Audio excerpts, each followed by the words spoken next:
beating to the future with a look of anticipation. This is the key of hope that 27-year-old Joseph Munyambanza shares with his fellow refugees. They call them bachelors. Joseph has been a refugee for 20 years at the Kyangwali settlement in western Uganda. As a child, I started thinking, how is my future going to be?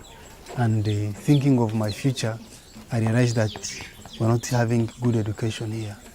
And that's one of the reasons I really wanted to focus on school.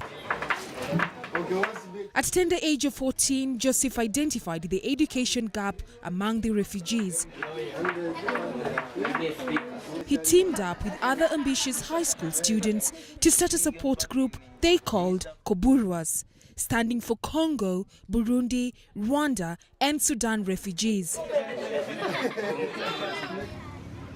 In 2009, Koburo started a primary school that now hosts over 400 pupils and is run by 15 teachers. John Bosco Okoboi, a Ugandan national, has been the headmaster of Koburo's primary school for the last 3 years. We have helped a lot of the children to continue their studies. In fact, all the children who have started here, their period, there's not a single child is stayed at home. All of them have gone to secondary, have continued their studies.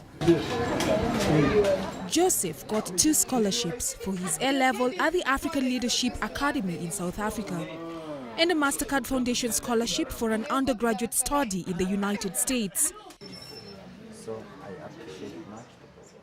Shami Suriana Rain is the Vice President of Lifetime Engagement at the Academy. We believe that talent is universal, but opportunity is not. So we look for these high potential youth who have been denied opportunity throughout their lives, and we try and find them opportunities to go to university. And what we look for there is resilience. We look for people who've overcome circumstances to make much of their lives and who have demonstrated their potential to give back to their communities. Oftentimes we've been blown away by the fact that these young people are doing much more than their circumstances could have dictated. Daniel Mundeva manages partnership at the Foundation's education and learning programming. But we're looking at critical thinking abilities, ability to see a problem and create a solution to it. In terms of relevance, we're looking at education that is connected to the real world. So we are working with institutions and industry leaders, business organizations, to try and to figure out that what does the job market need now and in the future. And we make sure that we work with our partners to create programs that address the gap in the job market.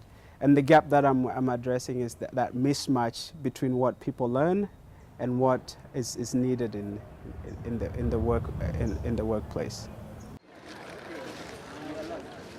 Kyangwali refugee settlement consists of 17 villages with a population of about 40,000 people from the Democratic Republic of Congo, Burundi, Rwanda, South Sudan, Somalia and Kenya. To widen the reach of their initiatives, Joseph and his peers changed the group's name to Siota, which stands for Koburo's International Youth Organization to Transform Africa. Siota is a community-based organization where refugees volunteer to educate, mentor, build, farm and support initiatives that they create to help their community. Our goal is to increase access to education, but also to bring in leadership and entrepreneurship mentality among young people. We are not training people to be better refugees. We're training people to be responsible citizens, not just in the refugee camp, wherever they are. The Anti-Violence Tailoring Group is one of the entrepreneurship projects run by Siota. These women learn skills that help them earn a living, thus reduce conflicts as a result of poverty. Adult literacy class doubles up as a microfinance group. This is another initiative in partnership with the People Weaver organization. The women farm, sell the produce and pool income as a base to borrow from. The borrowers repay at an annual interest of only 2%. Other than the school, we do different trainings because like we have been looking at many projects because we have livelihood projects, because apart from taking people to school or university, there are other people who do not get the opportunity to go to school.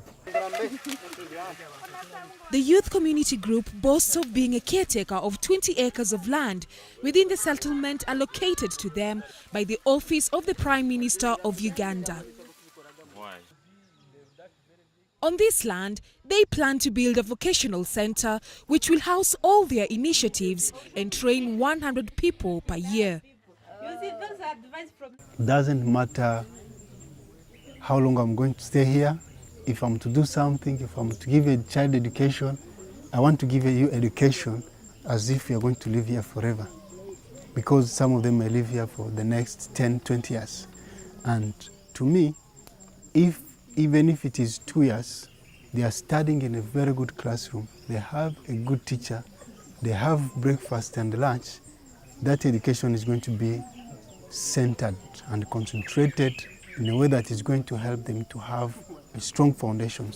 So to me, my focus is creating quality education for children. And quality education is in a curriculum, but also it's in the environment in which children are learning from. And eventually, these children will learn how to contribute to the development of their adopted home as they await to go back to their motherland.